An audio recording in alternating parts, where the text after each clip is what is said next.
I want to continue with our previous example with the if function. You can see when we copied it down, there's really not much to it except that there is one reference to B6, and when we copy it down, that reference changes. So that's the definition of a relative reference. It changes when we copy down a formula or a function.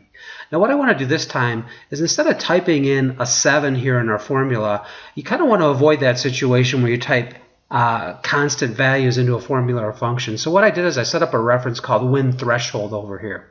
And what I want to do is click and change the 7 to a reference to G1 where our 7 is. So when I put that G1 in there, now what it gives us the ability to do is I can change the threshold anytime I want, and it'll automatically update these teams. Now I am going to copy this down and watch what happens. And I want you to think about what the definition of a relative reference is and an absolute reference. I'm going to copy this down and watch what happens. Now we already know by looking at the values what's going to happen to each team, but for some reason Bowling Green and Syracuse made a bowl game. And what's going on there is when we do relative referencing, our references change by one row in this case. So in other words, G1 is going to change to G2, which we don't want to have happen. We want all these teams to always reference G1. So notice it keeps changing. So this reference should not change. So I'm going to go back up to row 6.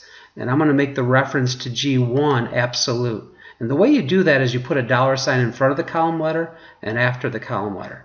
Or you can use a shortcut by hitting the F4 key on your keyboard. So we'll just go ahead and put the $signs in here and hit the check mark.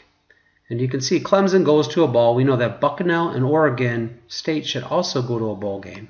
When I copy this down now, you can see that it updates properly. So if we look at Illinois, for example, you can see that because we have an absolute reference to G1, that reference doesn't change when we copy down the formula or the function. Same with Bucknell. So the B reference changes because it's relative, but the G reference does not change because it's absolute. So that gives you an idea of the difference between an absolute and a relative reference, while also looking at the if function a little bit.